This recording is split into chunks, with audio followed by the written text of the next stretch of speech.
क्या 2026 वाकई में दी एंड है? नमस्ते दोस्तों, आज हम एक ऐसे टॉपिक पर बात करने वाले हैं जो शायद आपकी रातों की नींद उड़ा दे या शायद आपको हमेशा के लिए जगाड़ा दे। हम बात कर रहे हैं ओशो की उस प्रिडिक्शन की जिसे उन्होंने कई साल पहले 2026 द जंक्शन कहा था। क्या आपने नोटिस किया है कि पिछले कुछ सालों में दुनिया की रफ्तार कितनी बढ़ गई है? रील्स की स्पीड, टेक्नोलॉजी की ग्रोथ और हमारी एंजाइटी सब कुछ एक्सपोनेंशियल हो चुका है। ओशो ने कहा था कि 2026 एक ऐसा मोड़ होगा जहां ह्यूमैनिटी के पास सिर्फ दो रास्ते होंगे, या तो हम अपने पुराने मेंटल स्ट्रक्चर्स को तोड़कर अवेकन हो जाएंगे या फिर हम मैस मैडनेस का शिकार बन जाएंगे।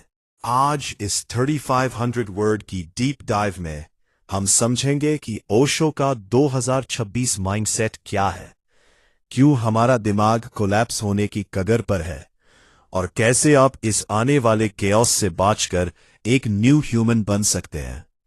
ओशो का सबसे बड़ा ऑब्जर्वेशन था स्पीड।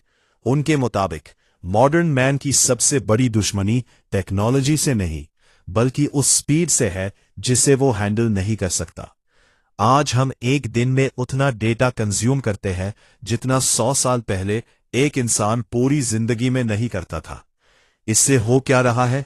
हमारा इंटेलेक्ट तो बढ़ रहा है पर हमारी अवेयरनेस जीरो होती जा रही है। इमेजिन कीजिए एक गाड़ी जो 200 किलोमीटर पर स्पीड पर चल रही है पर उसका ड्राइवर सो रहा है। यही आज की ह्यूमैनिटी का हाल है। 2026 वो पॉइंट है जहां ये गाड़ी या तो क्रैश करेगी या ड्राइवर को जागना ही पड़ेगा। ओशो कहते थे कि जब तक बाहर की स्पीड और अंदर की शांति में बैलेंस नहीं होगा तब तक इंसान सिर्फ एक मशीन बनकर रह जाएगा। इस सेक्शन में हम बात करेंगे कि कैसे आपने अपने आप को ओवरलोड कर लिया है और क्यों 2026 तक आते आते हमारा कलेक्टिव नर्वस सिस्टम जवाब देने लगेगा। ओशो ने हमेशा ओल्ड मैन और न्यू मैन की बात की।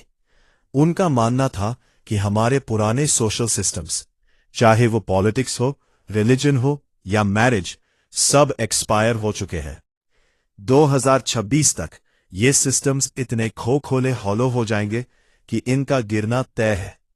हम देख रहे हैं कि कैसे ग्लोबल टेंशन्स बढ़ रही है, कैसे पुरानी आइडियोलॉजी अब काम नहीं कर रही। ओशो का माइंडसेट यहां बहुत रैडिकल था। वो कहते थे destruction is the beginning of creation. अगर 2026 में केओस आता है तो वो बुरा नहीं है, वो एक सफाई, क्लेंजिंग है। जब पुरानी दीवारें गिरती है तभी नया आसमान दिखता है। इस पैराग्राफ में हम डीप डाइव करेंगे कि क्यों हमें बदलाव से डरना नहीं चाहिए बल्कि उस चेंज का विटनेस बनना चाहिए। ओशो का विजन था ज़ोर्बा द बुद्धा, एक ऐसा इंसान जो मटेरियल दुनिया को भी एंजॉय करे, ज़ोर्बा, और अंदर से शांत और मेडिटेटिव भी हो, बुद्धा। 2026 के बाद वही लोग सरवाइव करेंगे जो ये बैलेंस सीख लेंगे। सिर्फ मेडिटेशन से काम नहीं चलेगा और सिर्फ पैसों से शांति नहीं मिलेगी। हमें समझना होगा कि माइंडसेट का मतलब सिर्फ पॉजिटिव थिंकिंग नहीं है। माइंडसेट का मतलब है दिमाग के पार जाना। ओशो कहते थे कि दिमाग एक सर्वेंट है, उसे मास्टर मत बने दो। लेकिन आज दिमाग हमारा मास्टर बन बैठा है। वो हमें बताता है कब गुस्सा करना है, कब डरना है। 2026 का नया इंसान वो होगा जो अपने दिमाग को एक टूल की तरह यूज करेगा, ना कि उसका गुलाम बनेगा। अब आते हैं सबसे प्रैक्टिकल पार्ट पर। अगर दुनिया कोलैप्स हो रही है तो हमें क्या करना चाहिए? ओशो का एक ही मंत्र था, विटनेसिंग, यानी साक्षी भाव।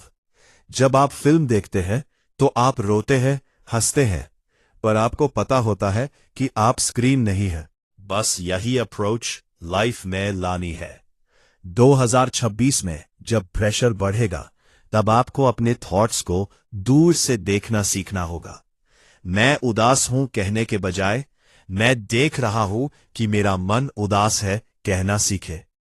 ये छोटा सा शिफ्ट आपको एक अनशेकेबल इंसान बना देगा।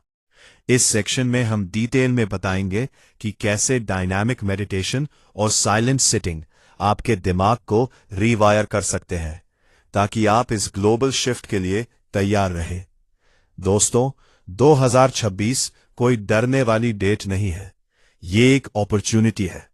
ओशो के वर्ड्स में कहे तो the darkest night is just before the don.